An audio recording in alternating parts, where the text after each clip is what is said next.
As a You have to be bird? more specific. There are a Bird. lot of. You made a lot of The movies. one that's about birds. We're Oh, talking You about mean birds. is it birds? birds? Yeah. Yeah, yeah. Yeah. Wait, are you saying that that is like How to Full Boyfriend? I'm confused. No, we're saying that How to Full Boyfriend is the culmination. Like story wise, it's about like birds taking over some shit. So that was the prequel, and Oh, now and this is Hatful like the lead Boyfriend up. is This is the the natural sequel. evolution. Wait, what's the prequels called? Oh, birds. Oh Birds, God, Oh. and then How to Full I Boyfriend just made it to my own joke. is the post-apocalyptic I'm Japanese glad, future where I'm glad you found it, Miguel. I know. men are extinct and yeah, birds God, have taken over. I must have like something wrong with my brain because I set up that joke and then I forgot about it. It's all good. There's a lot of stuff going on. I'm Hey, gonna this go is a to sleep. podcast, guys. Is it? I don't know if you knew that from the It's past few ones happening. we've done. I don't know. The bit rate could be better. I suppose. Yeah, I could get a better camera, but Face I could be mean, better. I'm in it mainly for the audio, so that's all good. This is Pixel Loadout Podcast, episode 10. 10. Today is September 23rd. Oh, October. Just jumped the gun. It's already. Well, I mean, Walmart already has candies out. Really? Yeah. I don't know. I don't know how to feel about that. It's already late September. I'm okay with it at this point. Anything that gets me over to November faster, I suppose. How are you guys doing? Doing well. All right. You good? Yeah. Cool. I'm your host, Kevin Harrison. With me, I've got my regular Rogues Gallery. I am Trey Fuqua. I'm Hey, Trey. Miguel. And we've got a special guest with us tonight. Oh, Beth Ann. Hello, Beth Ann. How are you doing? I'm good. Cool. So tell us a little bit about yourself for people who may not know you, who may not have met you.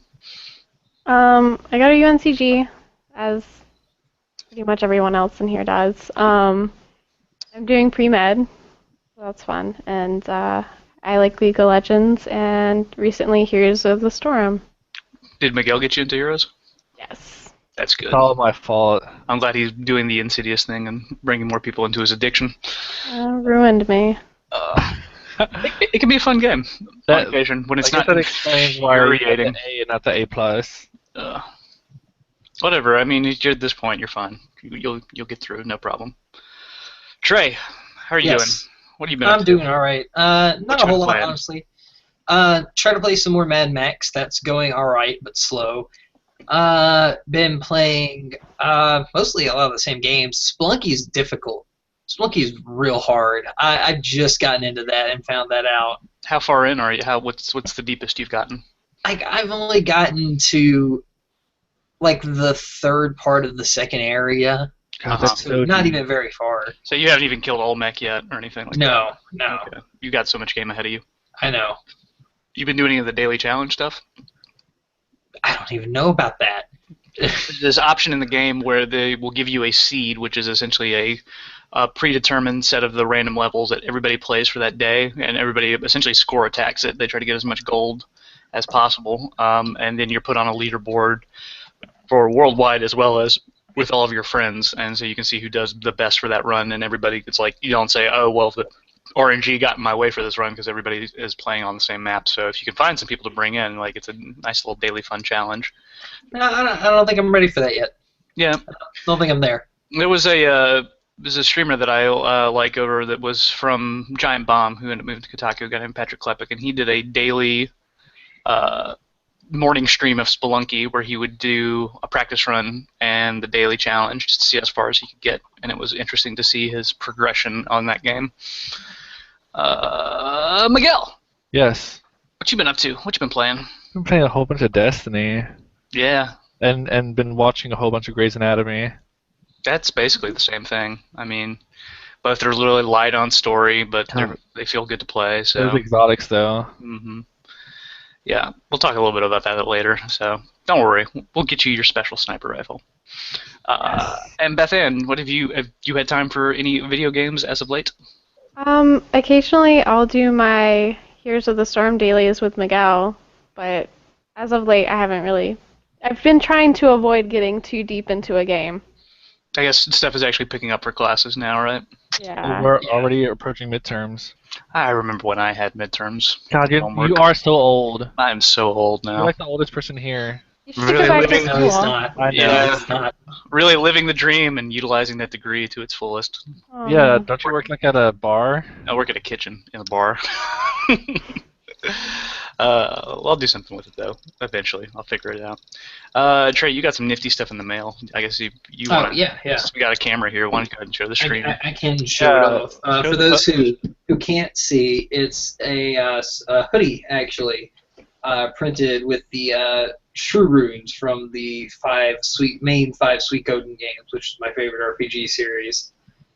Pretty happy about that. Got it in the mail just the other day. So this is, I don't know if I asked you this before, is this from a store in particular or promotion stuff? Or what? No, this was, we found the offer actually on Facebook. I can't remember if my sister showed it to me or if it came from, like, some people that are active in the Suikoden Revival Movement group on Facebook. Mm-hmm. I think it was one of them, because it was one of those limited things where they wouldn't print them unless they got just so many orders, and then after that, that was it. So you rallied the troops to get these made? Oh, I made an order, Okay. and they had already surpassed the amount of orders, Oh, okay, I gotcha. minimum orders. So when I got it, I was like, yeah, I'm definitely getting one. Let's go ahead and do this. Is this your only piece of Suikoden, like, wearable merch that you own? Yeah, there's not a lot of it around, honestly, not here in America at least. Gotcha. Okay.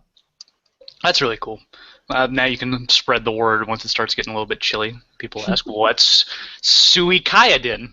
God, I can't wait for this pachinko machine. Suikoden. Yeah, they've already got one, so. Here? Oh, no, not here. Pachinko no. machines, yeah. If they did release the Suikoden pachinko machine somewhere in the United States, would you be compelled to go look at it? No, I'd honestly want to avoid it as much as The possible. bastardization of everything you know and love. I mean, not everything, but one thing in particular. Very special thing. Let's get to some new stuff then, I guess, real quick.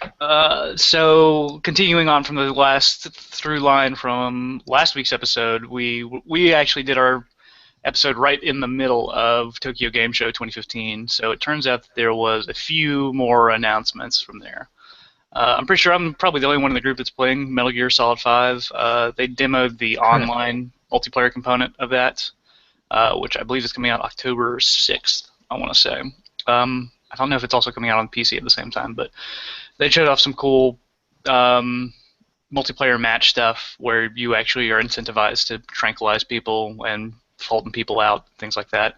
And they also had costume DLC, which I don't know if that's free or not, but stuff like Tuxedo Snake and whatnot is all going to be attached to there. Miguel, did you get a chance to look at some of the Final Fantasy 15 things that were there? Yeah. Okay. Like, they have been expanding on some of the stuff. I saw like fishing and chocobo riding. And they also showed the Dawn 2.0 trailer. Okay. Oh, is that with the dad crying again? Well, it has less of Dad crying, and it actually shows a whole lot more of Stella, who's supposed to be the female like counterpart, I guess, to. She seems like maybe the antagonist or something. No, well, so far it seems like, you know how there's been a lot of footage about like Leviathan tearing that city a new one. I remember that E3 press conference. Yes. Apparently, she is to that city what Noctis is to his city. Okay, so like the king almost, essentially, or something, or the mob boss. I don't know. And Leviathan in this game is a female. Nifty. Yeah. Also, they had for sale, like, Tokyo Game Show has always had like weird merchandise, but they had a fragrance associated with the lead character of Final Fantasy 15. Does it smell fruity? Apparently, I listened to some podcasts where they said that it has a very distinctive fruity kind of smell. I think it was around. That means. It's a little bit more than a Brofest. It's like, oh yeah, it's supposed to be like around $50 or whatever the conversion is to yen. But what a weird thing to promote your game. Yeah, what a weird thing to promote a Final Fantasy game. I mean, I don't think of Noctis as particularly even as a character to begin with. He just seems like a even more sullen, oddly haired RPG protagonist. So, first and foremost in my mind. I mean, I like that his dad uses a sword as a cane, but that's just me. Okay. There were some details about Dark Souls 3 coming out, and as well as a network stress test sign-up. I signed up for that. The latest build for Dark Souls 3 over at TGS has a new magic system. It's got a mana bar returning from Demon Souls, which is interesting. that's pretty much the biggest major change so far associated with that. And also, who likes Star Fox? I mean, I like Star Pretty good. Fox. Okay. Okay. Well, yeah, Star Fox for the Wii U, Star Fox Zeroes got delayed to 2016. But that was supposed to come out before Legend of Zelda. It will still come out before Zelda, because Zelda also. Does that mean Legend of Zelda is delayed? Zelda was delayed like way back. Yeah, I'm just saying. Yeah. All these broken promises. At Pretty least we much. have Mario Maker. People really like Mario Maker right now. There's some crazy levels on the interwebs that are worth watching and just being fascinated by. But not worth suffering through. I mean, when it has like a 0.1% completion rate, I'm not sure if I want to spend hours upon hours on learning it. And then, did you end up getting Hyrule Warriors, Miguel? I do have Hyrule Warriors. Okay, so they're making a port of that to the 3DS. And they've been showing off some like functionality between the two games, but it turns out the 3D mode for that is only going to be available for the new 3DS. That's in the US right now. The name, so I mean that makes sense to me. It has a higher specs overall, like it has more RAM and stuff. Apparently, it has a lot more RAM, but Yeah. they've been sort of cagey on exactly how much. So Well, it's important. Like this isn't so much for the 3DS because the 3DS is relatively old. But basically, for new consoles, what you want to do is you want to put a limit on the potential of the console early on. So that it gives more longevity to the console as you like expand it for developers to do more stuff down the line, rather than letting them hit the cap too soon. I mean, this And also this limiting RAM and memory and stuff, limiting memory and hard disk space is also important for making sure that you can expand on the functionality of the console in the future. I mean, it's weird though because it's the second iteration of the console that has actual upgrade specs. Granted, there's only one game right now that actually utilizes and can only be played on the new 3DS, which is Xenoblade. Okay. Yeah. Oh, is there another one? No. I was Pikmin gonna 3? say, yeah. Who's this? Who's joining us? Second Beth Ann. She's gonna get her camera going So apparently. many Beth Anns. But yeah, clones. They're multiplying. Trey, you still have a 3DS, don't you? Yeah, I've got a 2DS. Oh, actually. 2DS, right? Yeah. What's the last thing you played on that? Pokemon. Pokemon. Okay. Bravely Default. For me, I think it was. Whoa! Sorry. Just because Let's take a sec to get that sorted out. There's feedback coming. Well, that's done. We'll take a pause real quick just to get that set up because I'm gonna have to edit that out. I'm gonna definitely have to edit that out. But How are we gonna take care of that on what goes live up on YouTube? oh no, what goes live up It's on very YouTube is gonna Unedited. be unedited and raw and live. Raw. Oof. Yeah. So. Yeah, so Hyrule Warriors is also getting exclusive content on the 3DS, characters and It's amiibo story support, missions. right? But also, if you get it on both, you unlock the content cross-platform. Right. So yeah, I mean it looks to be a pretty much straight port. I'm guessing they're gonna have to cut down on enemy density or something of that Are you nature. kidding me? no. They'll basically just load the multiplayer version. The multiplayer version was already crappy. Okay. I don't know. Do you have any anticipation of buying this game again, or? No. Okay. I mean, I got it because I wanted to play as Impa, and I Okay. already scratched that itch. Impa's amazing. Gotcha. Yeah, I think the last thing I played on the 3DS was Fire Emblem, maybe Monster Hunter 4, but it's been charging for months now. Smash Brothers. You Smash borrowed Brothers. you probably Yeah, I did borrow your copy of that, but I haven't played it that much, so there needs to be new games for that system. It's too bursty in terms of things coming out to play. It's classic Nintendo though. Gotcha. Let's wait again for a sec there and see if Elizabeth can get back in, or if Beth Ann. Who's Elizabeth? I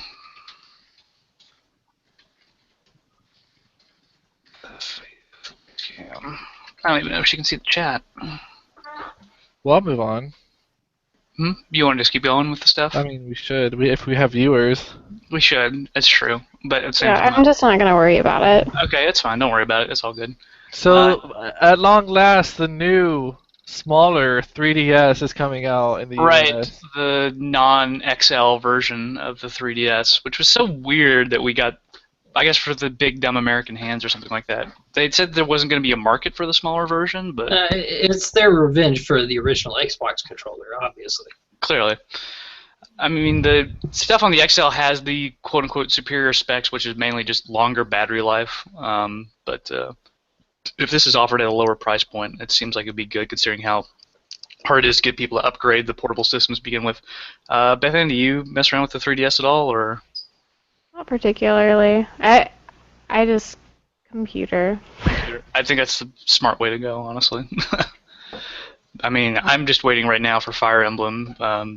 Until then, I've got nothing really to play. I suppose keep going here. Is anybody interested in Borderlands, Gearbox software, anything that they do? Borderlands?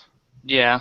Is Borderlands? Oh, no. No, not particularly. Just me. Kind of Because lost interest in that franchise, honestly. well, I mean, After they're making a new one. I tried to play it earlier, like when Destiny. I tried to play Borderlands 2 earlier, and I was just like, God, this the kinesthetic feel of the weapons and stuff is just bad. compared They feel to. like little pieces of plastic that you're throwing at people. I Compared guess to Destiny. you're comparing this mainly to Destiny that you've been playing. I would say that in broad strokes, these two games are pretty similarly aligned as far as gameplay is concerned. Mhm. It's just the story of one is more serious and the other one's more comedic. tongue in cheek. Yeah. Their new game, the Battleborn, is looking to be a sort of MOBA take on a first-person shooter, and they're going into closed technical tests, and they have sign up right now. You're part of their. If you're part of their shift system, which is what they use to redeem golden keys and stuff like that for Borderlands 2, you probably have got an email notification for that. So I got signed up for that as well, but there's an NDA attached to it. If I do get into it, can't really talk about it. So maybe I'm playing it right now and you don't even know. Yeah. KOTOR. That's Knights of the Old Republic, I believe, right? Yeah, 2. People are fans of that, if I'm not correct. I see more people around the second one than the first one. It's true. The second one was notable for being a real buggy mess on launch, trying to get it out during the holiday window. But it's been getting a lot of really odd sort of love in terms of getting updated for the PC version, getting resolution updates and things like that. Now they've sourced out the community to get new achievements attached to it. And they took, I think, like the 30 most popular suggested items. Things like reaching certain levels to maxing out certain statistics, which is kind of nifty, kind of interesting. Starting the game. Yeah. Did Trey? Did you end up playing KOTOR 2 at all, or? His muted. Yeah, you are muted at the moment, my friend. Hey, sorry. Yeah, I actually did. I played that one quite a bit, though it's been a very long time. Is that the one with Revan? The first one No, is no. Well, Okay. Revan is mentioned in 2, but yeah, it's a different story. Who's the antagonist in 2?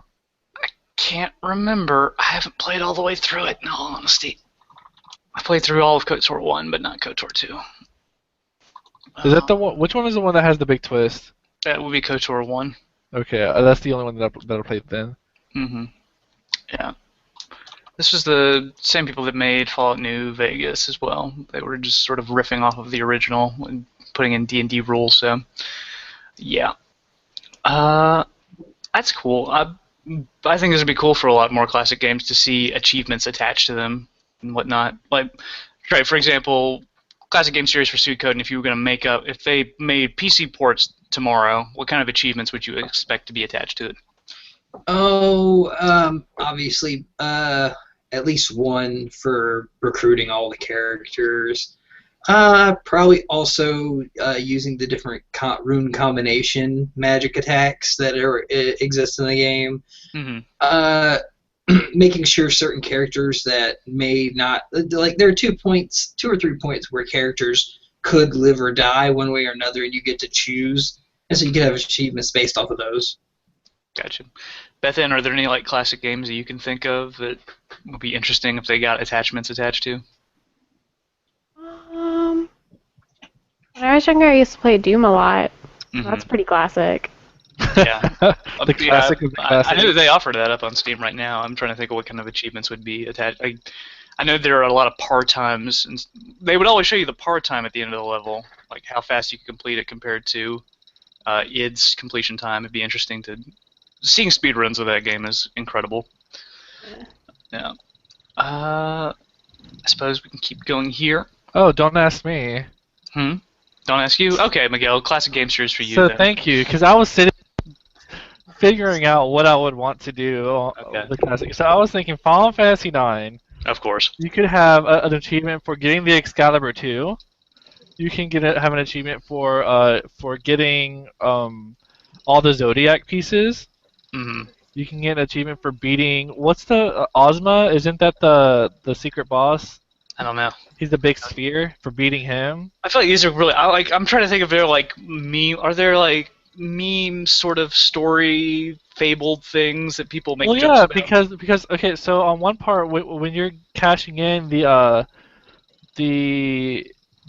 Zodiac pieces, you're giving them to this woman, and at one point the dialogue box would say, "You gave her cancer." Oh, right, because of the Zodiac. Because of it. So, like for me, for 9, for example, one of them would be for me to poison an enemy with a tent, because that's a thing that you can do. Oh yeah, And I think that's also really basic. It is, but it's still. Or another good one would be to successfully enchant or like dance with or whatever that dance at the very beginning of the game where you had to dance with Queen Braun or like Queen Braun. Okay, yeah, I got you. And you have to get 100% to get that item. hmm Or those enemies that show up randomly that are actually like friendly, hmm and you have to kind of like give them the correct item, or else they'll like run away. And you gave them the different gems usually. Yeah, that would be good. Oh, and also Tetramaster, Uh-huh. the card game. I believe there is a website out there that has actually cataloged fan achievements for retro fan achievements for old games, which it's up to the community to source themselves, but it seems kind of interesting.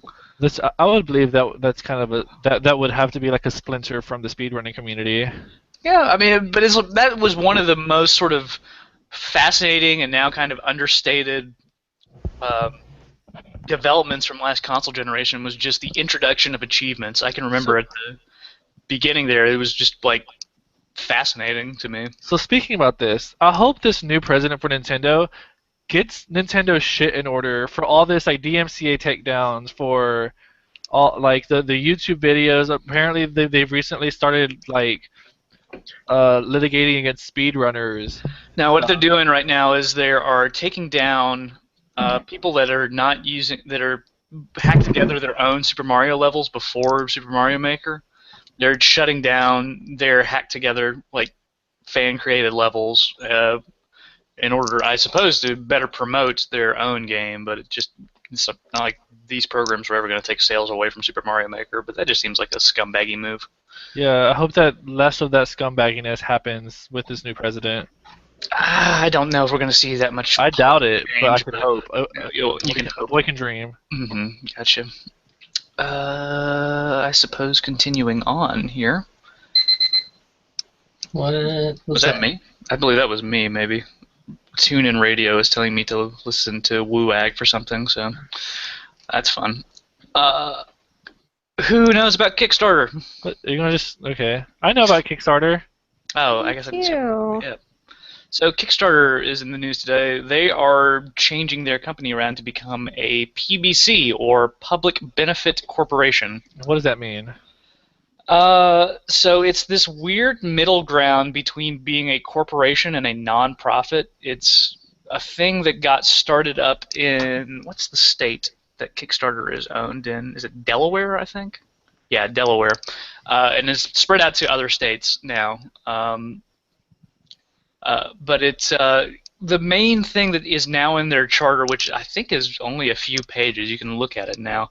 The thing that stands out is that they have a legal responsibility to perform a social good and to provide a benefit to society.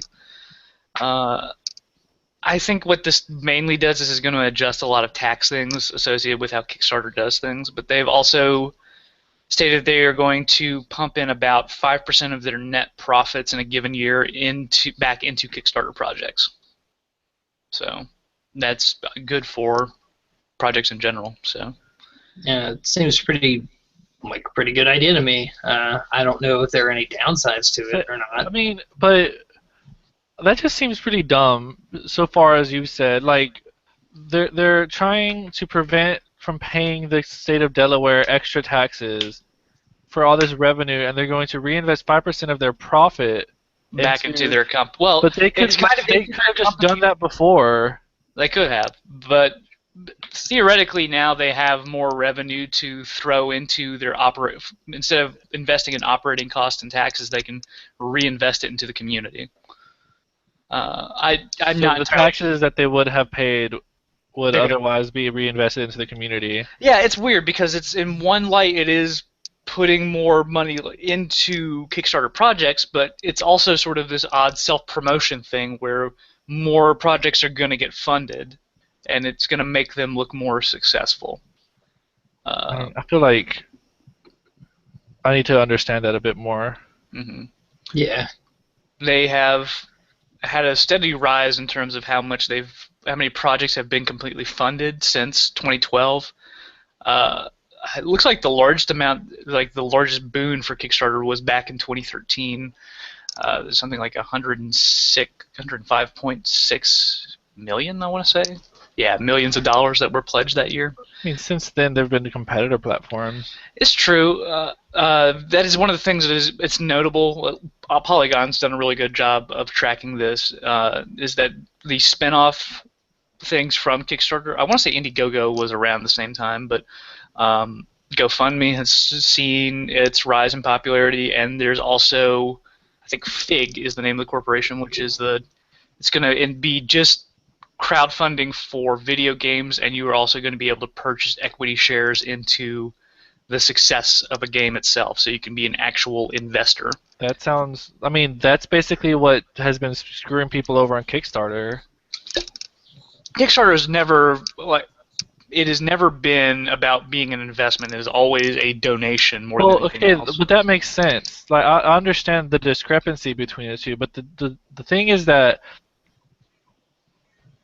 these people are ultimately not... A Kickstarter in some cases are not being held accountable to the people that are investing, like their donations into it. It's true. That's a huge problem. I mean, because it's not traditional investment. You don't have to make up to the people that invested money with you.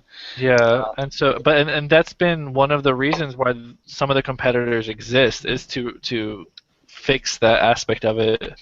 I mean, I feel like that's not necessarily a flaw with the platform. I think that if people were really worried about that risk, that you would see far fewer projects. I mean, okay, so I'm someone who does actually know about the perception of Kickstarter, because I go onto several little underground things about how to do game development and stuff sometimes, and there is this kind of, not fear, but cynicism when it comes to Kickstarter about how to invest your money into it or whether you want to be on Kickstarter, and most of the issues come from that. Because there's risk attached to the projects themselves? Yeah, because Kickstarter is too, I don't know, volatile. Yeah. I mean, but that's, once again, part of the nature of it, because these are projects that AAA publishers necessarily would not touch, and that's why you go to crowds to get the funding for them. I think that that risk inherent is a good thing for that platform, and I think that the competitors spawning out of it is a good thing as well. So, Trey, have you thrown anything to Kickstarter? I think you've thrown a few games, right? Only a couple things. Like the main thing that comes to my head is the Shroud of the Avatar, the Richard Garriott thing going on. Mm-hmm. Like I backed that, and so in return, I'm going to end up getting that full game on release, and I can play in the beta. But yeah, no, I haven't really messed with it a whole lot. I think it's a wonderful idea. Just, I don't know. Like, anytime that there's something up that I would want to kickstart, usually I don't have money. Mm-hmm. And otherwise, there's nothing up I care about, or money's already set aside for something else. Miguel, what about you? Have you thrown anything to Kickstarter? No, because I've heard too many things gone wrong with it. Like I would hate to be someone who invested in my number 9 and it just is constantly being delayed. I am still waiting for that game to come out right now. And even the demo, Mhm. like that sense of accountability is ultimately like that lack of it from Kickstarter is something that I don't like, which is why I don't use Kickstarter. I mean, from my perspective, what I have kickstarted so far has been so low risk for me. It's mostly been $20 pre-order donations. I've gotten 3 Shadowrun games from it. I've gotten shoot, what else? I'm still waiting for Mighty Number 9. Divinity 2 is also, I think, the last thing that I kickstarted. So, Beth Ann, have you messed around with Kickstarter at all? I more or less just kind of lurk around and like to see the cool ideas that people are coming up with, but typically I don't really have money to throw at them. Are there any enough for it to be projects? worth it. So, if you did have money, what projects interest you, or would you like to get in on? Well, there was someone from my hometown that started a Kickstarter to start up a coffee shop in our hometown, and it actually worked out for her. So I wanted to throw money at that. Didn't have money at the time, but it happened regardless. I saw the whole Bill Nye's book. I kind of wanted to throw money at that, but he's got so much money anyways that it doesn't really matter. Gotcha. I know that Kickstarter is also a place where the board game community has seen a lot of their physical products brought up. Are there any that you can recall off the top of your head, Miguel? A really, really famous one that is selling really well is called, that got kickstarted, I believe it's called Dead of Winter. Mm-hmm. And that's about zombie survival, but it's like zombies done to death by now. Right. But it has I see what you did there. Very unique and interesting mechanics that make it very compelling to play with friends, because it has something that's becoming really popular in board games right now is a system where you have someone who's going to betray you. Mm-hmm. But the thing about this game is that it's never 100% that someone's going to betray you, and so that kind of paranoia that there might be someone there, it really fleshes out that game. But if I were to ever invest in it in a game, it already reached funding goals and is already done. But it's a game called Mistfall, where it's like a deck building RPG. Cool. Yeah, I mean, that does. You've already got my interest right now with those 2 words. So, I mean, if you're not comfy with it, I understand. But I would be a lot more comfortable with it, like if there was a platform that I could invest money in, mm-hmm. and feel that the people who are making the product, who are receiving my money, are accountable for creating that product. I feel like with a lot of the larger projects that seem to be quote unquote too big to fail, that your money is more safely invested in those. The Wasteland 2 and the Double Fine project, for example, they have the reputations of very major game developer figures riding on the line for that, as well as having a pedigree for being able to put out products. Those I felt like were much safer investments. I mean, the Shadowrun games also were up there because they had used the system twice before, and I felt confident. I mean, it's easy enough to shout examples of things that worked, but you have what's that sci-fi one that's people are getting their money back? I'm not sure. The Yogcast one. Star Citizen? Star Citizen, people are starting to ask their stuff back, and they're using their own crowdfunding platform, mainly done through their own website. That they have been really not staying on their game plan for publishing updates and having the game come out on time and cutting back features, actually. And there have been instances in Kickstarter where people will take their money and just disappear. Yeah, that happens on occasion. But if it's an established game studio and you can generally look at the presentation of something, and the more love and things you see attached to it, I feel like the safer you can invest your money in. Lyrian Studios, for example, is established for Divinity, and I like getting updates from them. But then that's kind of like going back to the original issue where you have, like, you're stepping away from major publishers and stuff, or publishers at all, and now you're saying that you can believe in these companies that have money to create these art assets, to make them want to believe in you, instead of the person that maybe has a really good idea and doesn't have the ability to convince you, that actually wants to do this for you. Absolutely. Also, I mean, this could link up to our idea on pre-ordering when it comes down to it, because a lot, like you said, a lot of the Kickstarters you've done have basically just been pre-orders because they already were about to happen or had already reached their funding goals or stretch goals. But what about something like if you had pre-ordered one of the famous ones, Aliens Colonial Marines? They had specifically promoted that with footage that did not end up reflecting the final game. And so you could also have that danger happening with something like Kickstarter.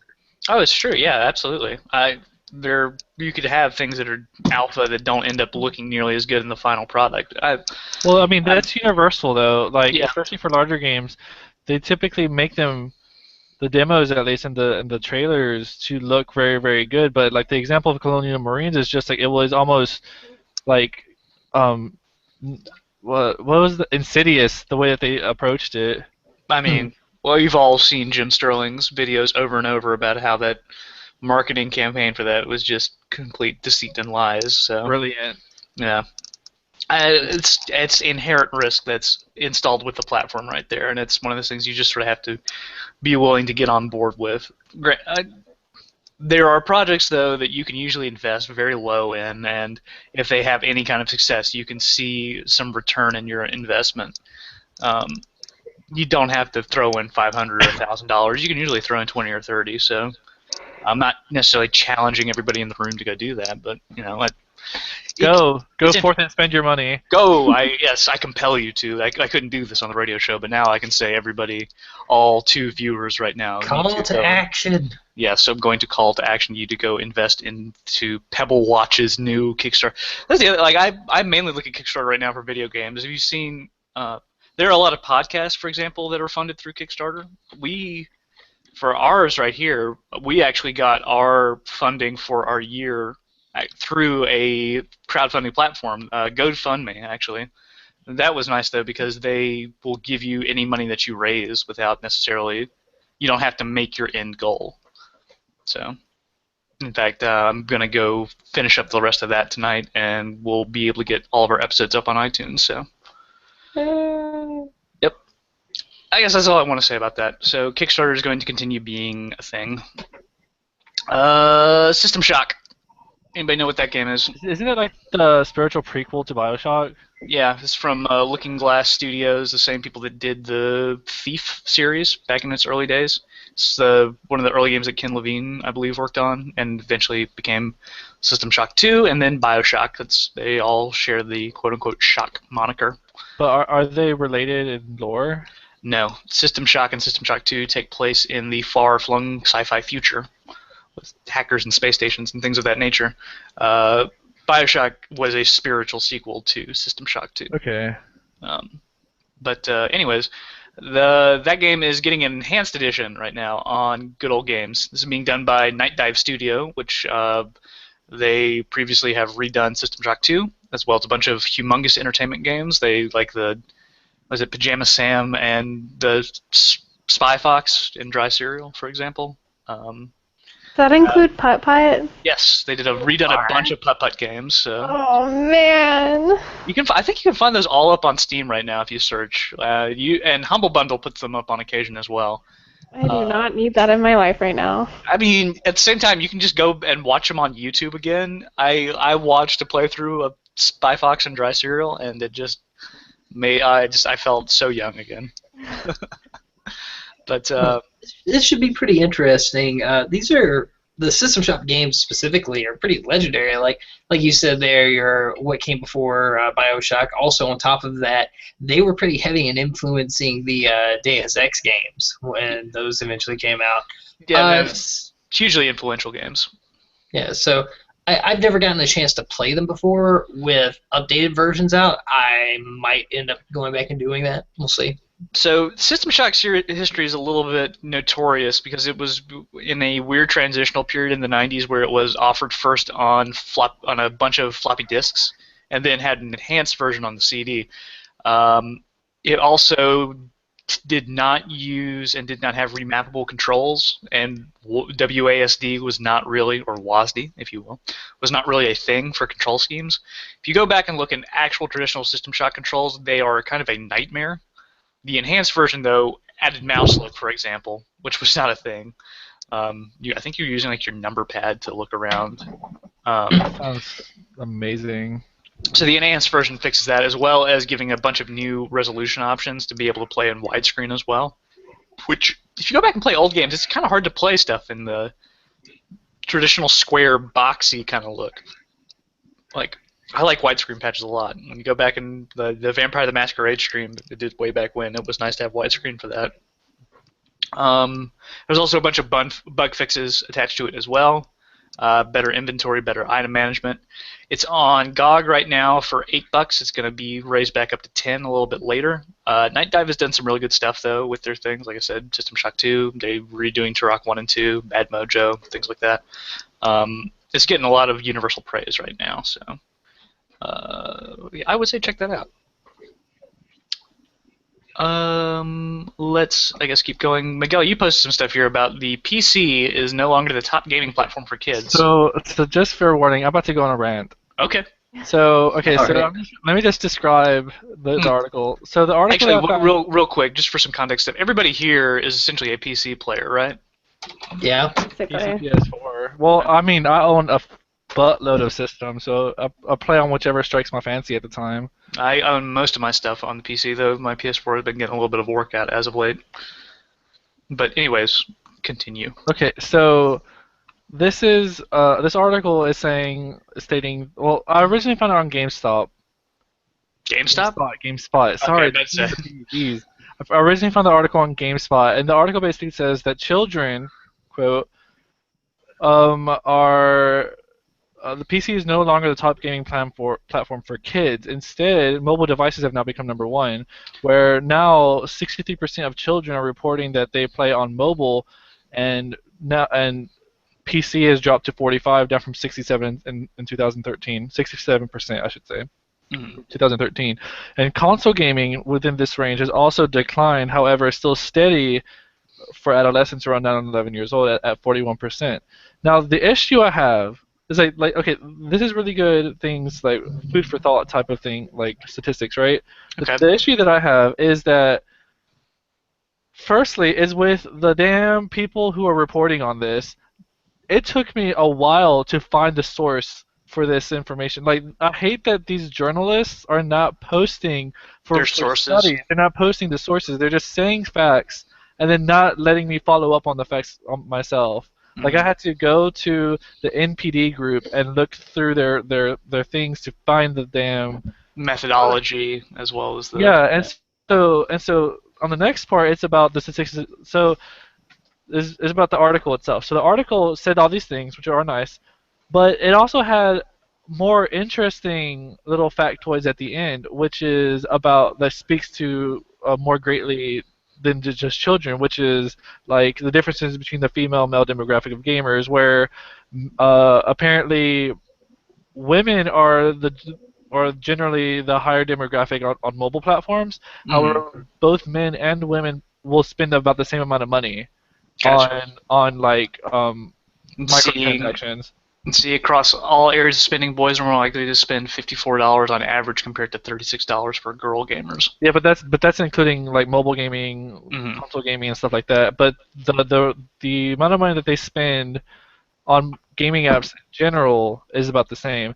And then another thing is that this article also says that people are more willing to spend more money on a console game than and they are less willing to spend more than a couple dollars on a mobile platform. And I'm just like, that is a really interesting statistic too, because it's like you could get away with, like, it explains why a game might be $5 on iOS or Android, but then be $20 on a console.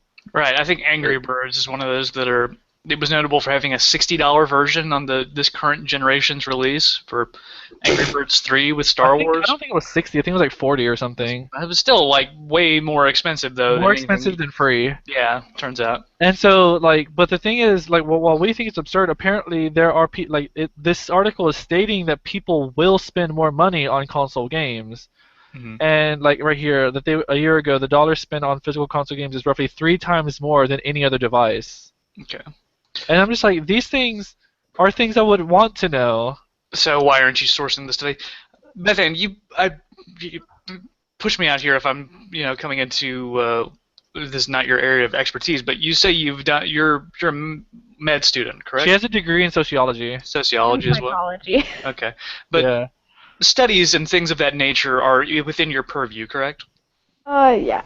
So for sourcing studies and being able to accurately link whatever when you write an article is using things like MPD group or just like linking to the study. How do you know any sort of typical thought line that's done for accredited publications and how they are able to share studies to make them easy for people to see the results? Jeez, it took you a long time to say that. Yeah. Typically, I guess it depends on the, I guess like the department that you're talking about, because like sociology is really highly in having the dates there because the dates are relevant as far as studies goes typically, and then in psychology, like it's better to have like the direct source really easily available because you want to go and read the actual experiment because then you can see their variables and how many outliers they had necessarily. And I mean, I'm just curious about this study as far as how many people did they sample, how new of phones did they have to be considered to be like. So on the methodology, they state that the online survey was like had to be children within 2 to 17 years of age, and they had to own at least one platform to play on, and that they had a parental surrogate that was answering for the child. Like they would ask the child to sit down, and then the child would take the survey. So from a like an anthropological background, which is like I don't have like sociology kind of overlaps with anthropology and geography a bit. Yeah. My issue with is that people are basically so eager to quote studies as like fact. Right. Yeah. But so what I read when I read this methodology is that you have families or children from 2 to 17 and that are taking an online survey. So first of all, you had to have the demographic are people that are wealthy enough to have computers, to have the internet. Well, I would definitely say socioeconomic status is a big deal because PC gaming is a huge investment initially. Typically, if you want to have a good enough computer to, say, play League without lagging out or play console games without lagging out, like with full settings. But after that initial investment, you're going to see some savings with Steam sales, Humble Bundles, things of that nature. Being able to look at anybody's Steam library, for example, it's probably going to dwarf what they own on a typical console. Yeah. But it also depends on what the parents are willing to buy the child. Mm-hmm. So that would be another thing, like family status and how they perceive external media is going to play a factor into this. Because most kids have a phone, but they might not necessarily be able to convince their parents to buy them a console. But that's not like the only case either. It's that the parents are asked to answer for their child. So, first of all, is the child aware of what they're actually being asked, and secondly, is the parent actually providing the correct answer that the child are they submitting the answer that the child provided? Also, there's a lot of room for error there. Yeah, if the child is spending money on a game, are they telling their parent? Oh, man. Yeah, there's a lot of... So, the stuff that I see sourced right now with this article is mainly from MPD Group. And this may be... I don't know if we've had enough time really to go over this, but based on what you're seeing, do you find this study to be credible? Like, it seems okay, so if you're going to make a study like this, you have to have some realistic parameters as to how you're going to get a sample size. Bethany could probably say more, but I just the thing is what I just want to stress is when someone is quoting something to you about a statistic, you have to have the wherewithal, the ability to go look for the source material. Yeah, I know, To because make sure that it's like from a reliable 92% of source. all statistics are actually just made up on the spot. So Well, Oh that's up to 2 man. years Yeah. ago from 70%, right. and 100% things on the internet are true. But yeah, Beth Ann, what do you? I mean, about this study, do you find it to be credible, easily reproducible, or would you redesign the study to, in different factors to be able to measure? I mean, you can only go through so much because children of that age are not gonna really want to do a survey necessarily. Mhm. And then I guess it's gonna be difficult to get the parents to really care enough to answer or ask their children. I don't know. So there was another interesting factoid from this, and it was talking about how children 2 to 5 years old, how they are playing more on, like they are, like the number of children hasn't really increased, but the amount of time that they're playing on their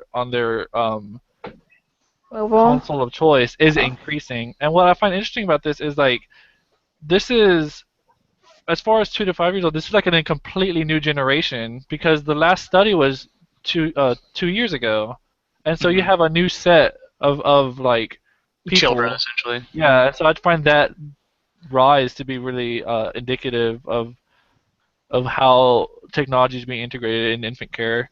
Okay. Real quick to close this up, because this is a topic that we talked a bit about on Pixel on the VGR when we were doing that show. The quote-unquote credibility of calling people who play video games on a cell phone or a mobile device as being gamers.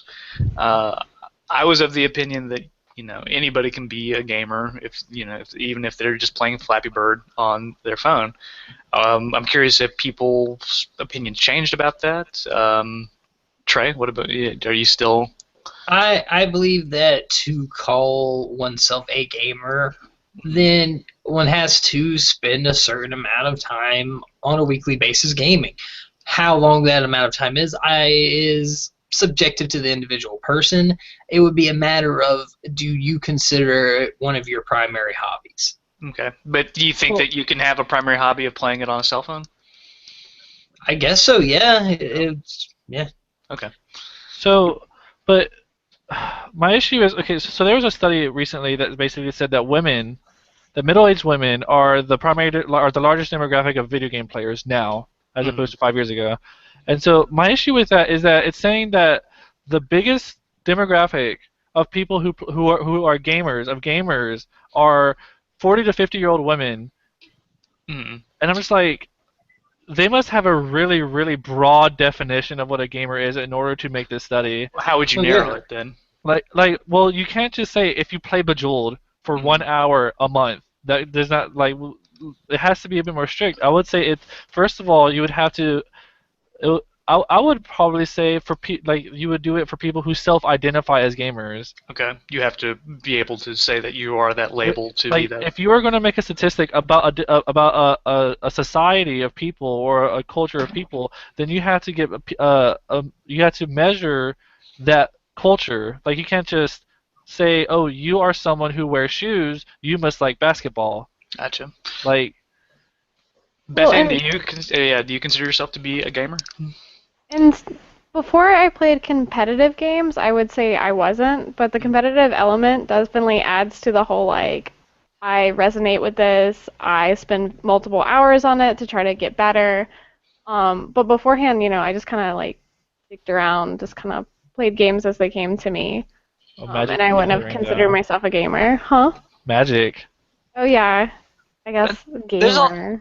Once again, there you have that overlap as well of things not necessarily being video games. I feel like there's a lot between board games, collectible card games, and video games that's like shared. That plenty of people that I know that would just play card games, I would consider them to be a gamer. Well, I mean, I would consider those people card game enthusiasts. Maybe that's a better title. Like, okay, it's almost like saying, if you are someone who does not play games, however, you like to watch streams of people playing games, are you then a gamer? Like, No. that's one of those conundrums. Like how That's are you not defining? not playing games. Well, You have to I be mean, playing. But you resonate Yeah, with that community. but And that's cool, and you can be part of the gaming community, but you are not yourself a gamer if you don't yeah, play and them. but stemming off of what you said, then I would categorize that person as a games enthusiast, because Yeah. you wouldn't call someone who watches sports a footballer. You would like, or someone who plays football. You'd be like, they'd be a They'd football be a sports enthusiast. fan the way that you, Yeah, and then they are game fans then. I mean, it's and that's rising in popularity right now. You look at something just like YouTube gaming as a response to Twitch, is because there are so many eyes on tournaments and live streaming of games. So. and YouTube failed to acquire Twitch. That too. But I mean, also the personalities that are hosting streams right now are becoming more and more charismatic. We were joking before about, PewDiePie or even Markiplier, for example. They are fun to watch, not necessarily just because of the games that they play, but the They're amount of physically rehearsal and effective. reaction that they have to it. Like, I defy you to go. Is it Happy Wheels? What's the name of the really crazy? But Markiplier's, he plays through that, and it's just crazy. This is definitely something that I've noticed from me as a gamer and my little cousins, because they're like 11, 13 years old, and they spend most of their time watching people play like Minecraft instead of playing it like my little cousin. She hosts a server, like she knows all the like majiggers to host the server and like to actually be enthralled in the game, but she spends most of her time watching people game rather than game herself. Mm-hmm. I just find that like when I watch a stream, I watch it like passively. Like I'll have it on and then I'll be playing something myself. But I find these younger kids who just like their whole concept of gaming is intimately involved with these personalities. Yeah, I mean, this sort of came to a head, I think, a few weeks ago with the whole Jimmy Kimmel controversy about, why would people watch people stream video games? But the argument comes back to, why would you watch people play sports when you could go out and play sports yourself? There's something to be said about being a spectator of any kind of activity. They have specialized. I believe the stigma in that comes from the fact that when you tell someone that likes to watch football, hey, why don't you just go play football? There's a problem with them possibly not being physically fit enough to play football.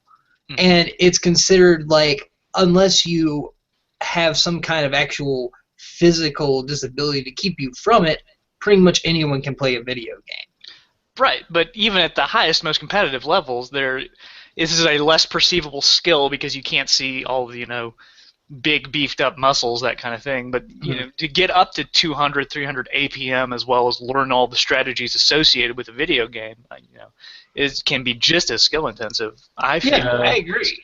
But it's not perceived as such. Right. But I think we're seeing a shift away from that more and more. Well, I think the shift is less because of society, more because of the aging society. Like we as a demographic are growing into the age brackets that our parents once inhabited. Right. And so what we did as children is becoming more normal. I mean, what are we gonna be curmudgeon-y about and not? I'm only curmudgeon-y about kids emulating everything on their damn computers. Okay. So why don't you have the classic Back video in game my console? day, we had to put the disc in the thing. Okay, got you. Oh, yeah, I suppose, pining for physical media, that would be a thing. Like, I miss having a CD or a vinyl. That study also said that sales of physical things greatly outsell their digital counterparts. Like games. Physical games greatly outsell their digital counterparts. Really? Yeah, I think there was a study recently that said that 20% of games on these current gen consoles are now download only. This was a response into like GameStop no longer carrying bundles that don't include a physical copy of a game. I was surprised it was only at 20%, but I imagine it will be on the rise in the future. I guess real quick, Beth Ann, is there anything that you in the future you feel like you're going to be like, oh, those darn kids, like back in my day? Back in my day, you had to last hit minions. Oh man, yeah. Now I play Heroes of the Storm, and I don't have to worry about any of that. It does it for me. Don't have to shop anymore. Oh God, it makes me so worried. I leave platform, and I'm like, I forgot something. Traits. I played a game earlier today where I forgot to get a trait, and I was already 2 traits behind. Who were we playing with last night? Who's like, oh, I should probably pick my traits, and they were already like level. Probably 3 Robert. Traits. Yeah. He's like, that was like his 3rd game. Oh well, you learn. So what you were saying about Jimmy Kimmel, I find it very timely that they recently announced that PewDiePie and the No Man's Sky developer Sean Murray were going to be on the Colbert show, like not the Colbert Report, but on the new late show. Yeah. Late night. That'd be good. I'm the last thing I saw Colbert cover when it came to gaming things was Anita Sarkeesian came on her show, and it was about the feminist frequency, as well as the Gamergate controversy. So it'll be nice to see something a little bit more positive being shown on there. Not to say that feminist frequency isn't like positive, but just so much of the stuff surrounding that is so toxic. Sometimes it's not the most positive thing. I feel like her shows have been getting better. I think that feminist frequency does show things that are wrong with game developers and stuff, but I think that other times it kind of goes off the rails a little bit and spouts things that are true that are very subjective. And that's when I kind of get like, you're kind of like using your influence to kind of affect the young minds of people in ways that are not like ethical, I guess. But I don't know. They have the important caveat at the beginning of episodes now that it's possible to be critical of media but still enjoy said media, which I think is a very important thing to keep in mind. Yeah. So here's a question. Sure. So right now, the biggest late show host is that one guy whose name I always forget because he looks so vanilla to me. Did David Letterman? No. Carson Dave? No. What's his name? The guy who was like on Taxi with Queen Latifah. Jimmy Fallon. Jimmy Fallon, yeah. So Jimmy Fallon is like the biggest late night host right now. Mm-hmm. Do you think that Colbert has a shot at usurping his spot as the biggest late night? I'd say absolutely. I think that the cachet attached to the Colbert Report and the what is Jon Stewart's show? Daily Show. Daily Show. I think that I've been really tempted to watch some of the episodes of that. I've seen a lot of clips on YouTube.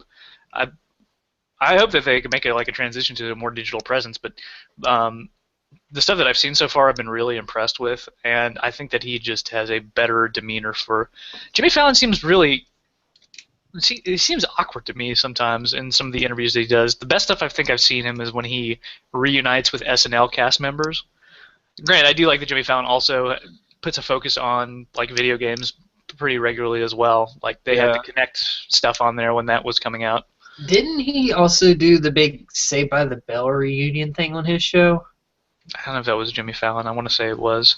Mixed TV wasn't Saved by the Bell. They did the Breaking Bad parody, I want to say, which was pretty good.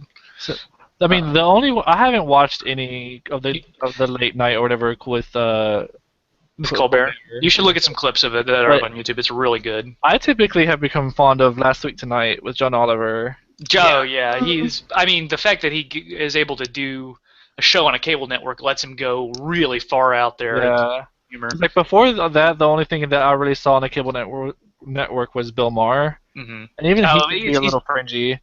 I like Bill Maher on occasion, but he leans so far left that it's just like I don't even know if I can get even that far into it. He's a very polarizing figure. Yeah, but I absolutely think that Colbert can rise, as far as his predecessors and like take the late night show slot to be the thing.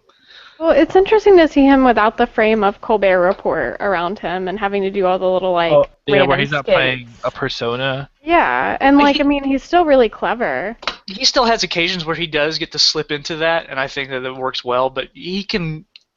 If you've seen some of his charity videos that he's done with raising awareness for all kinds of diseases and the education work. The education work. Yeah. There was a collaboration with the Star Wars fundraiser that was with Jon Stewart. Like he has a genuine personality that's not just what he does on the show, and I think that he can absolutely adapt to it. So yeah. Tangents is what we do. Hey, that's what podcasts are for, is for taking interesting subjects and going off from there. Mega Man Legends. That was a Yeah, thing. You posted this yeah. up there, right? So Mega Man Legends 3 got canceled, much to most people's like Chagrin. sadness all those years ago. Right. And then all of a sudden, out of nowhere, Mega Man Legends on PSN for PS3 and PS Vita next week. Yeah. I mean, there's the Red Ash Kickstarter that's going on right now, which is sort of the spiritual sequel that what Mega Man Legends 3 was going for. Granted, that's not actually run through Capcom. Uh, I'm very the how they pick titles for the PSN stuff is I still have no idea, but it's cool to see this up there.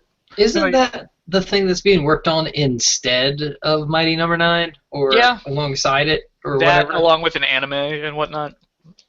The people have the people over at Anticreates have already said that Mighty Number 9 is pretty much done. They're just doing bug fixes right now, and Kinji Inafune, the director guy behind it, has moved on to this project. So Yeah, apparently this game has some pretty monstrous bugs. I'm just imagining like Kha'Zix just tearing shit apart in that game.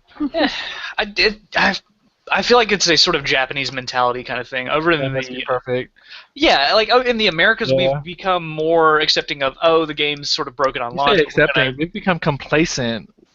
I suppose. Like, At the same time, we get Assassin's Creed Unity.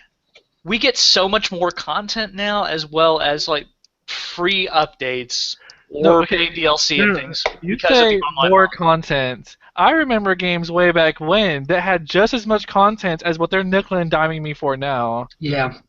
Especially fighting games. I don't know, but didn't you look at something like Witcher 3 or Okay, Metal Gear Solid 5? I'd yeah, defy you to find games with that The thing much about Witcher content. 3 is that like Witcher 3 has a very CD Projekt Red has a very unique and what I think is a very admirable and honorable perspective on what the role of DLC should be and the role of expansions should be. It's not like expansions or expansion DLC is a new thing. It's been around for a while, especially on PC. Mhm. But like when you have companies like Ubisoft and EA that make you feel like you're buying half of a game for $60, or that you're buying a new iteration of the same game for $60, and then them just throw like Warner Brothers and how they've been treating Batman Arkham Knight. Pretty sure that's still not on sale on Steam right now. Apparently, it's coming out soon. Ooh, wonderful. Yeah, soon. That game was actually I enjoyed my time playing through that despite all the bugs and whatnot. So I'm glad. How did you suffer through the bugs? I just played the game on the lowest settings, Okay. and it was fine. I had no It still looked good, but But like that's my counter to you. It's Sure. when you say that there's more content now. I'm just like, yes, the digital integration of games today does allow for easier updates of content, but that's not to say that they've not been depriving the games of content. Like it almost feels like we're becoming we're becoming more complacent with this idea of being content starved, like Destiny on launch. And I'm not necessarily down for that, which is why I was so like cynical about getting Taken King. Yeah, because like nowadays things like CD Projekt Red and their out or way of doing things with The Witcher 3, where they gave out a bunch of extra free stuff after the game was out and been for a while, is more the outlier. They're not the norm. exception as opposed to the rule. And that's the problem. You think there needs to be more people like CD Projekt Red then? Yeah, I mean, the more. It's like I remember DVDs used to be packed with a bunch of extra features when those first came out. And used to have like a bunch of behind the scenes commentaries and extra deleted scenes and a blooper reel. And sometimes you'll still find those, but other times you'll buy a DVD and it'll have alternate language subtitles you can choose from, and that's about it. And it's a similar thing with some games. Like, you'll have fighting games that you can get, and you can unlock maybe one or two characters, but then the rest of them are things DLC on the disc. So I discovered something fucking amazing on Pillars of Eternity, and that's that they have a commentary tab where when you continue through the game at certain points, commentary from the developers will trigger and that allow them to tell you about what they were thinking and stuff as you're playing through the game. That makes me really want to play the game a lot more now. Like that just sounds like I'm just like, why hasn't anyone done this before? This sounds fucking amazing. No, Valve is probably the first company that's been for doing that. I would expect something like that to be a lot more widespread then. I personally love that kind of look into game development. Half-Life 2, Portal has really good commentary for that about how because Portal is a fantastic game, and just how they came up with puzzle design and to make things work is totally worth playing through that game again just to listen to the developer commentary for it. Same with Portal 2. Deus Ex Director's Cut has commentary that's very similar fashion, and that is fascinating to see all the homages to the original game as well as all the content that they had to cut and that they wanted to do, but how it still came out to be a really good game. So I'm totally an advocate for more commentary stuff on games. Yeah. So. Yeah. Wow, we spun off of that Mega Man's Legend. Well, it's like these tangents are like where the actual because we could just have a show where we just go through a list of stuff that's happened, but I feel like it's this commentary that really. That these That's things what people would bring the inspire boys to the yard. I got you. Yeah. a milkshake. Yeah. I'm so hungry. I guess let's see. We're running short on stories here, which is good. Trey, you got this thing posted up here about voice actors. Why don't you elucidate us on these events? Yeah. Elucidate? Well, basically. Elucidate? Yeah, that's probably the way to pronounce that word. We're good. We're good. Okay. Yes, go. Well, honestly, this makes me think about the Writers Guild strikes that happened a while back. Like, I remember Heroes having a problem. Oh, yeah, Heroes because turned into a of the terrible writers' show strike. because they lost all their writers. But basically, yeah, a number of video game voice actors may end up going on strike. They've got a number of extra, well, I wouldn't say extra, but basically demands around the idea of like royalties and payments for extra, like bonus payments for games that do really well. Mm-hmm. Pretty standard stuff depending on who you ask. Asking a lot depending on other people that you might ask, though. Mm-hmm. Yeah. So the union itself is SAG-AFTRA, which is it's like Screen Actors Guild along with TV and radio personalities. Yeah, it's a big acronym now. They have actors like Will Wheaton, David Hayter, and Jennifer Hale, and they are negotiating primarily with people. Well, corporations are people now. I got to remember that. EA, Activision, Disney, and Warner Brothers, probably the big evil four, I guess, if you had to ask me. And the issue is, like you said, over residuals, secondary payments, royalties, pay bumps, or quote-unquote whatever suits your fancy. So this is interesting to me because, especially when we start talking about residuals and secondary payments, traditionally in voice acting, these are things that don't exist, but are not necessarily things that can't exist. Trey, you're in your law and ethics class right now for media studies. No, I took that. You finished it. Either last semester or the one before that. I can't remember. A time exactly. before today. Right. Yeah. Well, one of the things around the laws concerning performance, which I think is really interesting, and this applies to voice actors as well, is that actors retain their rights to a given performance unless otherwise stated by a contract that they sign. Yeah. So this is especially prevalent in where we are with video games now, considering how many re-releases we get and Game of the Year editions. It's very important that contracts have built in that the voice actors relinquish their rights to their performance not only for the game that they perform, but for any future iterations as well. Otherwise, they should own their performance. They shouldn't have to sign it away, essentially, for future iterations if not stated by the first contract. This is something that Konami was... Otherwise, they should be getting paid for it. Paid for as either residuals or royalties, whatever you want to call it. Yeah. Konami, especially around the first few Silent Hill games, is very notable for only getting contracts for their voice actors with the initial releases of their games and not for PC re-releases and HD updates. One of the big controversies around the Silent Hill HD remake that came out a few years ago, besides being really buggy and broken, is that they redid all of the voice acting, and there was a lot of speculations because they could not track down all the actors in order to get their legal consent to their performance back in the game. So re-release it, like I said, very sort of funny thing, and I feel like voice actors are absolutely owed, residuals for, unless otherwise stated by contracts, for these re-releases of games that come out every year. Yeah. they've got a quote here in the article saying that we're asking for a reasonable performance bonus as well for every 2 million copies or downloads or 2 million unique subscribers for online-only games, capping out at 8 million units or subscribers. So that's the other part, is that they want performance bonuses based on how well the game does.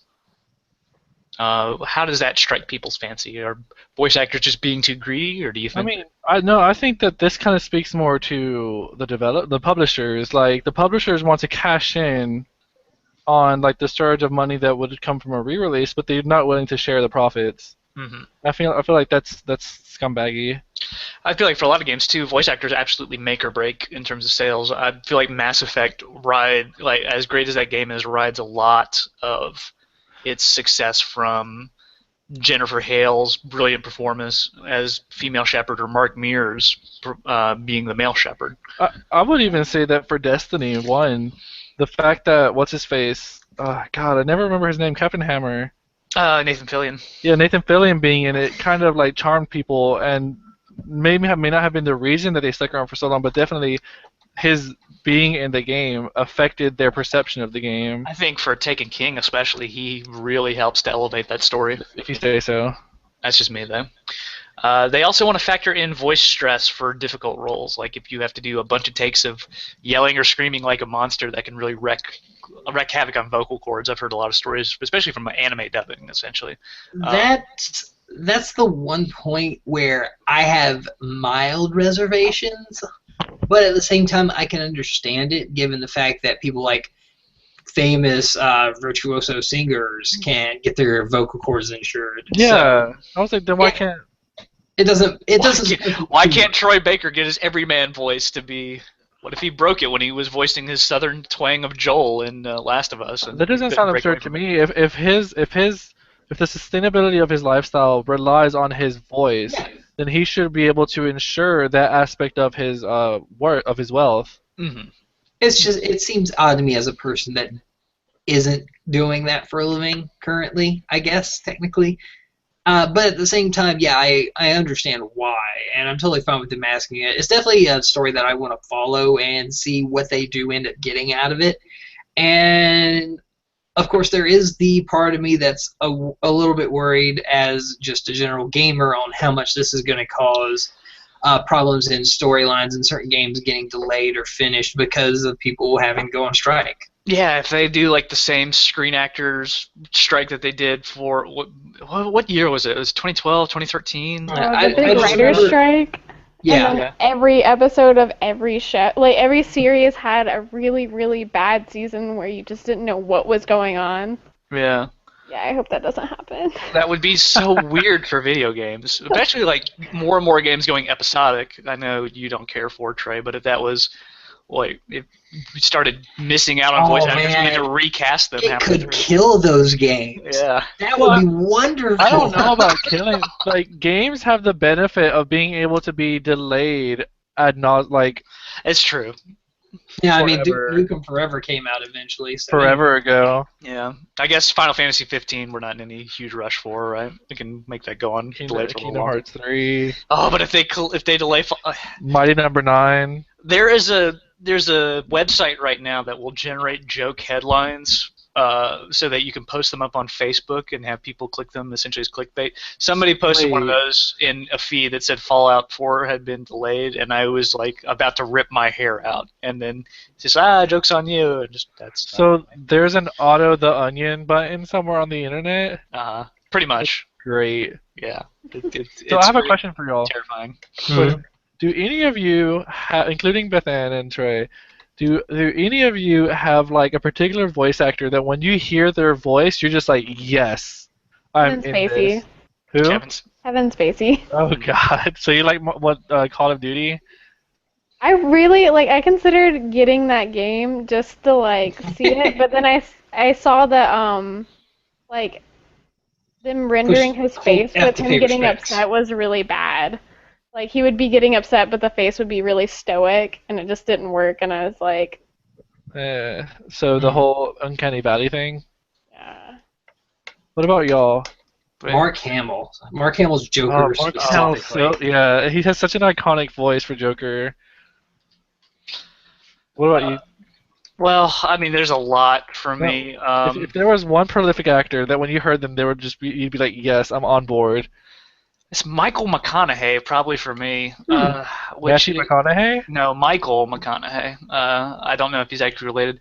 I'm trying to think of roles that are really famous with him. He most recently was Barry in Resident Evil Revelations 2. Did anybody ever see The Big O? Was it anime? Oh, yeah. It was like Anime, giant- yeah. Yeah. Big O, big O, big Yeah, he played Schwarzwald, which was one of the villains in the show. But he's one of those actors where it's like I know I've heard his voice and I can never remember, but when you hear him, like, this is great. Kel'Thuzad and Uther in Heroes of the Storm. So, for me, if I hear this woman's voice, I just like, Oh, I know this is Resonate- Mary resonate- Elizabeth McGlynn. I love me some Mary Elizabeth McGlynn. She's Monoko Kusanagi in Ghost in the Shell. She's Joanna in Heroes of the She's Storm. Joanna in Heroes of the Storm. She is Helba in Dot Hack. Like anytime I hear her voice, I'm just like, I have like if she's a character that I can play as, I have to play as her. Like there's like I need her in my life. Who's the voice actor that does Civilization stuff? Which one? Like Leonard Nimoy did, Leonard was Civ did 4. some of it.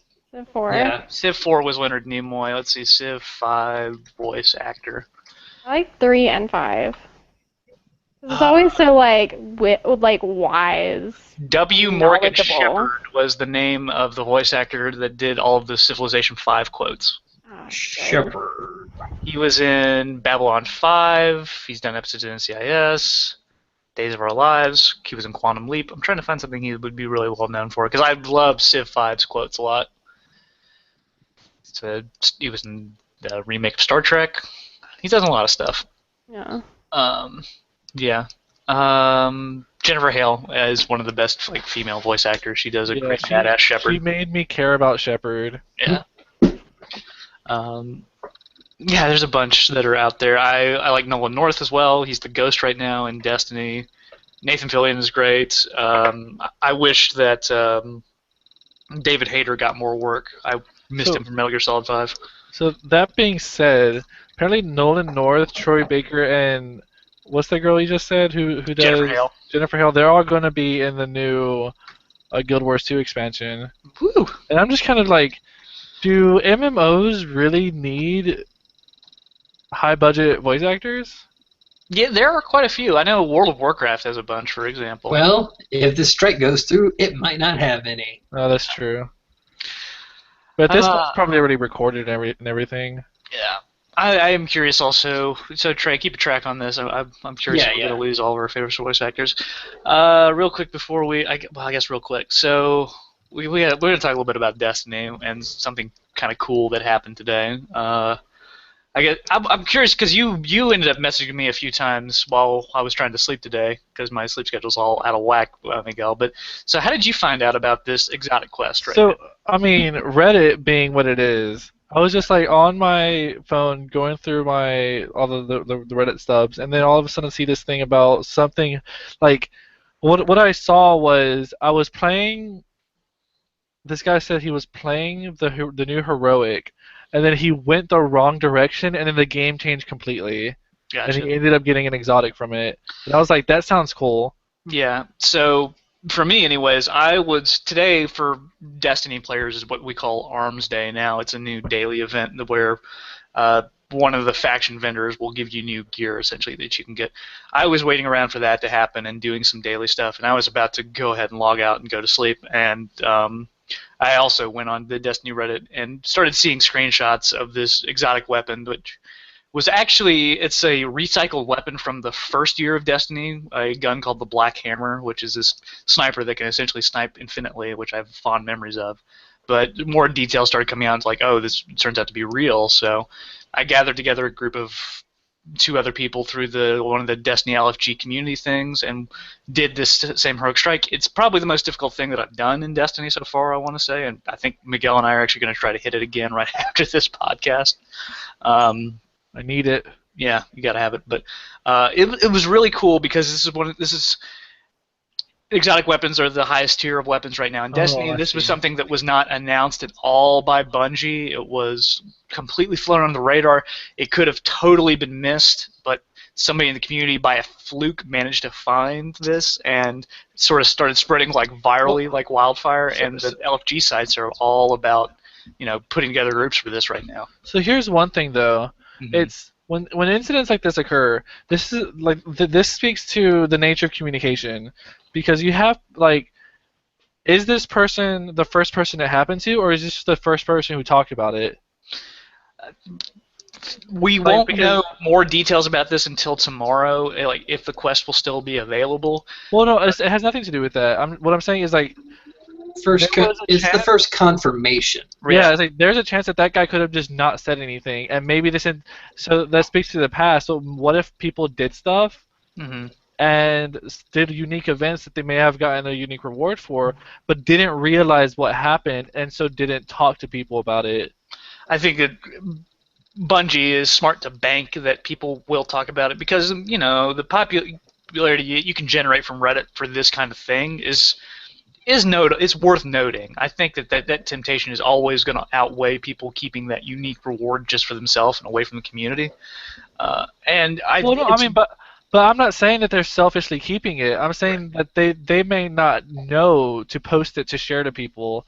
Like if you have some 10-year-old boy doing this and he takes a wrong turn somewhere and turns out that he hit this new content that no one else has touched in the game, he doesn't know that that's a thing. Like, he doesn't know to go tell people about it. It could have been totally missed, and I kind of like that sort of beauty that's attached to it, that it seems so serendipitous that this was found and that this was shared out, and once again that Bungie did nothing on their side to promote it, saying, hey, maybe you should go check this out, and that the community, this is one of those things that will strengthen a community that has sort of been in flux anyway. So I'm actually writing up an article right now talking about, because this relates back to Bungie's initial desire to have a story associated with these highest tier of weapons, and I absolutely got a story about discovering how this happened, trying to put together groups, and if you look at the video, getting this off at the last possible second before having a complete wipe. It reminded me of my old WoW rating days, and it was really cool. So keep an eye on Pixel Loadout for, like I said, that story as well as video footage. Well, we're going to wind down our show right now with a little regular segment we like to call Steam RNG. What's Steam RNG? Okay, so for people that have not listened to the show before, Steam RNG lets us run a totally authentic, not fake random number generator through people's Steam libraries, picks out a random game, and then has the owner of said library talk about the game, where they got it from, how many hours they've invested, if they want to divulge that, if they've beaten it, and the challenge, especially for the regular host here, is to stream, about an hour's worth of the gameplay. I think, Miguel, you're in the lead right now for staying on top of your stuff. You have streamed, Pixel Junk Shooter, I gave you a hand with Torchlight 2, and there was one before it, right? Pillars of Eternity. Pillars of Eternity. So I've done all of mine. You've done all of your own. I'm behind a little bit because I haven't done Walking Dead Season 2, and I guess there'll be something tonight. Beth Anna's also caught up, too. She has 0. Right. She's got 100%. Trey, you're at 0% right now. Hey. Yeah. So one of these days, we're gonna strap you down to a chair and make you stream for like 24 hours straight, just to get all of these games out of the way. At some point, I definitely do need to sit down and do some stuff. It's more just a matter of time, because I've got school stuff. I mean, in lack of just... So the challenge now for you, besides streaming all these, I want a different excuse every week. I need you to come up with whatever implausible story is the reason why you can't find an hour. I can make stuff up if you want me to. I can come If you up won't with some. stream, I want at least that. So, okay. Like, somebody died, or I was held at gunpoint. I'll get to or work on it. I'll make you some fishing stories. There you go. So I guess if it's all right with you, Beth Ann, I'd like to start with your Steam library and run the random numbers through that, if you'd allow us. Sure. That sounds fun. So we're going to go ahead, throw in the coins, and we're rolling right now. And whenever you'd like, I would like you to go ahead and say stop. We'll stop on whatever game that we have, and we'll have you talk about it a little bit. Stop. Surgeon Simulator. 2013. This is like 2 years ago all over again. Yeah. So tell us a little bit about Surgeon Simulator. Well, I am in pre-med, so like I decided that this would be a good purchase. It's a required learning tool. So, just in case I have to do any kind of surgery in space, I am well prepared. Oh, Um, okay, yeah, that sounds yeah, about right. just in case. So would you say this accurately represents what surgery is like in real life, then? I sure would hope not. A few details on this. This game came out in 2013. This is from Boss Studios. It's won multiple awards and has also become probably one of the primary streaming fodders that exist out there with things like Goat Simulator and I feel Octodad. like this Surgeon Simulator was probably the match to the powder keg thing that became the huge simulator thing that is today. Of simulator games that aren't simulators. Mm-hmm. Miguel, tell Michael we can see him. Michael, we can see you. Oh, everyone should encourage Michael to do a Let's Play of Soma. Oh yeah, I'm down for that, especially around Halloween. So, well, On Halloween, we're doing something else. are we doing with the Until Dawn? Yeah, let's do that. Yeah, let's do that. I've heard good things about that. What was the free game that you got, Miguel, the other day? The spooky Amnesia. one? That one. The Amnesia, spooky the one. Dark Descent. Yeah, Soma is from the same studio that did that. It's their newest game. Do you want to divulge how much time you've sunk into Surgeon Simulator? Like I've got it in front of me. You just tell me yes or no. Sure. I've got recorded 0.3 hours, so God. maybe 20, 30 minutes. Yeah. So are you Why aren't just you that good? studying? No, are you just that good of a surgeon that you've gone all the way through it and done the space surgery? I wish. No, I watched videos of it, and like my first introduction to Surgeon Simulator was watching these two guys. One was like one hand and one was the other, and it was just really fun watching them just throw hearts and nonsense everywhere. I think the brain transplant is probably my favorite for that. I remember audacity seeing them of it all. doing a removal of the lung, and then just throwing it everywhere. Yep. You don't need it anymore. That's all you can do. It's like your appendix. You don't really need it.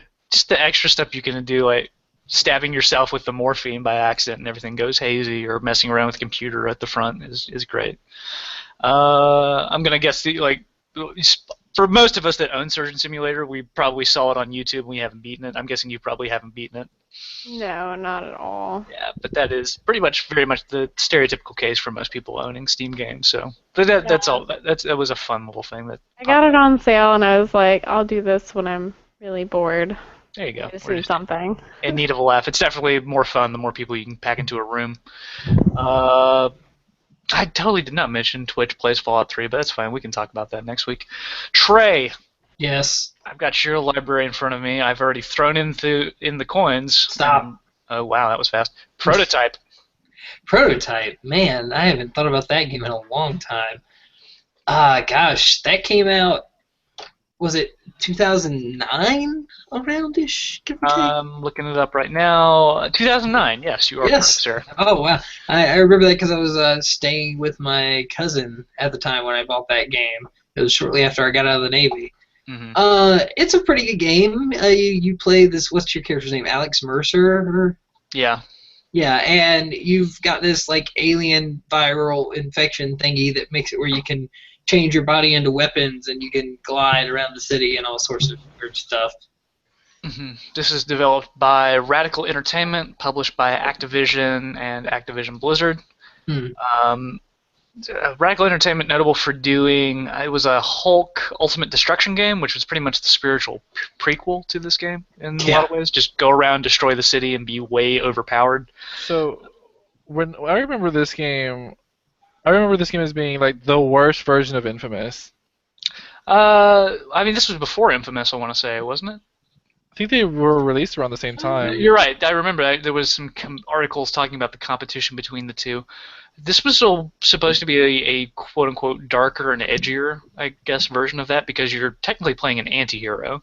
Yeah, because you're eating people, absorbing them really. But sweet, sweet memories and filling out a conspiracy web. It's also, but the game essentially is open world around New York, which is pretty well rendered, I'd say. Remind me a lot of Spider-Man games. But but yeah, you're way OP. The story, I feel like, sort of starts out strong and sort of goes not very far anywhere with its whole conspiracy thing. Do you want to divulge how many hours you've thrown into it? Yeah, I think I've done about 14-ish. Yeah, I got 14.9, so let's say 15. Do you know if you've beaten the game?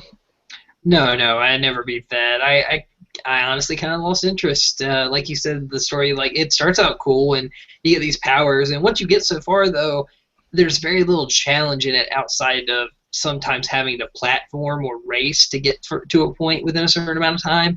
Mm-hmm. And those things don't interest me as much as the rest of it did, so kind of just stopped playing. Gotcha. I'd ask you the question. I think I already know the answer. You're willing to throw in an hour stream worth of this game? Willing, yes. Mm-hmm. Gonna get around to it? Maybe. Okay, maybe. A resounding maybe. Gotcha. Okay, going over to Miguel right now. I see your recent activity, but where are your games? I have the Excel sheet. Oh, that's right. Okay. Somebody needs to come up with some witty commentary while I pull this up real quick. So I just want to say that, like, there's something wrong with me if, like, this whole Steam RNG thing is one of the things I look forward to most every week. I want to see what game I have to play. Like, give me a reason to do something to play one of these games that are in my backlog. I mean, that's half the reason we keep talking behind it. That's half the reason why. So, let's see. I've got all your emails in front of me, but I can't remember. Oh, let's see. Just go to Docs and Game list. There we go. Open sheets. Okay, I've got the doc in front of me. We have thrown in the coins. We are rolling the random numbers, and we are just waiting for you to say when. Stop. When? It's landed on the swapper again, which we've already done. Let's say do it once more. Again. Redo. Wait, do I get this? So. I got it. Okay. Are you ready? Skulls of the Shogun. I have no idea what the hell this game's about. Yeah, it's Skulls and Shogun. All I know is that this game is kind of like it was on I got it on PS4. It was on PS Plus, I think, 2 months ago, and it's kind of like I think turn-based RPG, not turn-based strategy game, rather. Think of it sort of Fire Emblem, but without the grid. I think it's Fire Emblem meets if anyone's ever played Hyperdimension Neptunia, it's like the thing where your character doesn't move by blocks, moves by distance. Yes. So if you play I think more like Warhammer or War Machine, Warhammer, yeah. It's so you have a starting position, and you can move anywhere within the circle that is the distance of your distance modifier. But it's a turn-based strategy game essentially. Yeah, and so I mean, it looked really interesting. It's not really up my alley, but this came out in 2013. This is by 17-Bit Studios. They're notable right now for just recently releasing Galaxy, which is a cool send-up to 80s mecha anime. And it was published initially by Microsoft Studios, but then it was allowed to propagate onto other platforms. I guess I'll have to pull this up real quick, unless you have it. Can you tell me? I guess you have the PS4 version. You haven't actually sunk any hours into this, have you? No, probably like 20 minutes. Okay, so it would be a fresh start for you there. Yeah.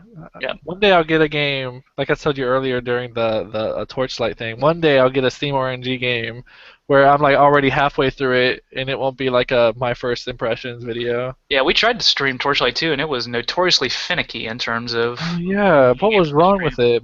It must not be very well optimized. Yeah.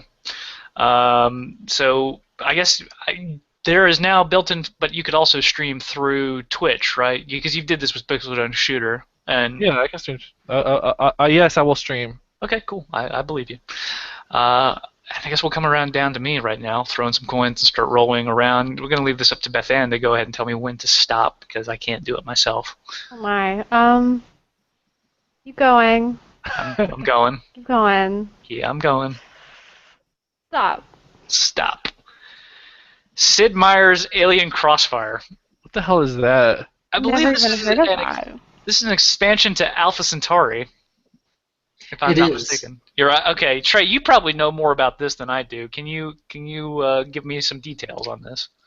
It's more stuff for Alpha Centauri. I have only played that game a little bit since I got it on GOG.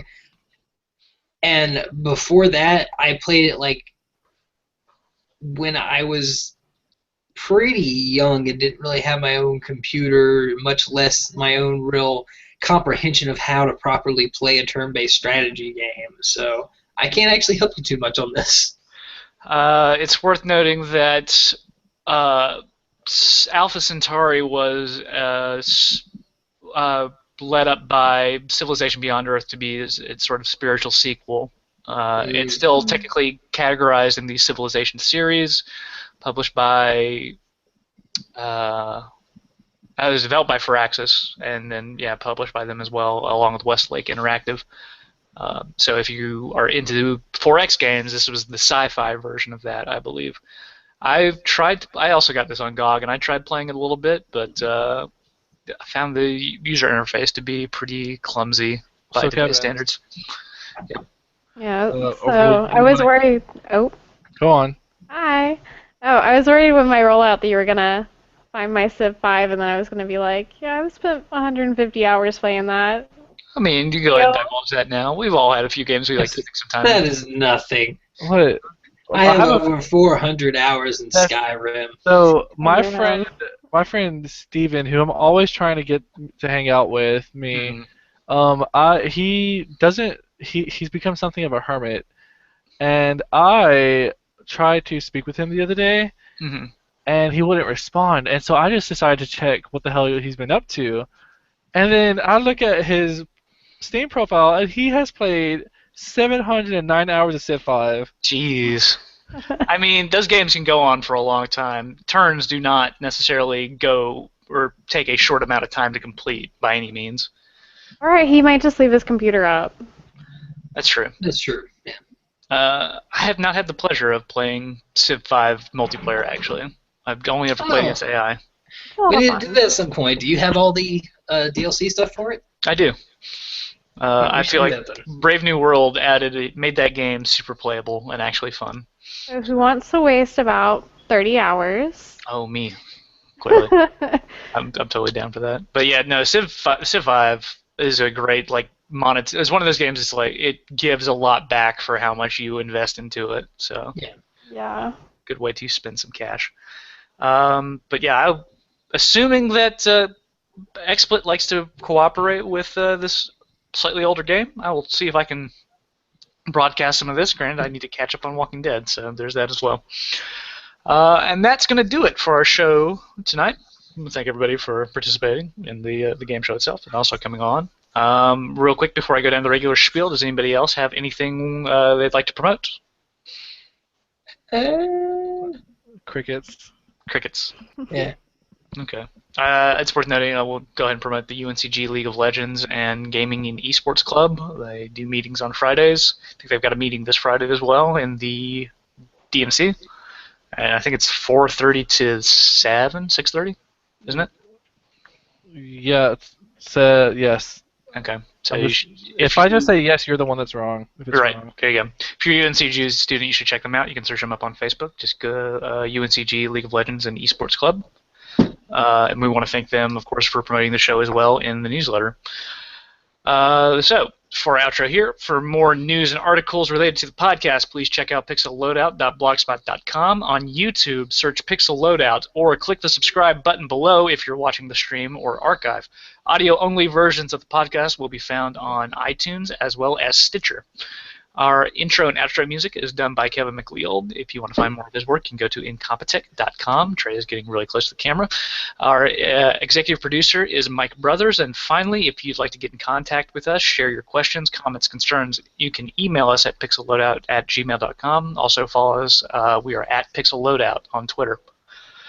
I think that's just about everything. We have a Twitch channel too, right? Don't we, Trey? Or I guess maybe Do I'll we, say. Trey? Huh? Trey, do we have a Twitch? I haven't made one. Did you make one? Yeah. I mean, Okay. no, you made one. Yeah, it's Twitch.com/pixelloadout. Cool. Twitch.com/. Yeah. So that's going to do it for our show today. Make sure you tune in with us next week. We're doing our podcast every week, 8:30, on this same YouTube channel. So for Pixel Loadout, I'm Kevin Harrison. I'm Trey Fuqua. I'm Miguel Torres. And Beth Ann Ashley.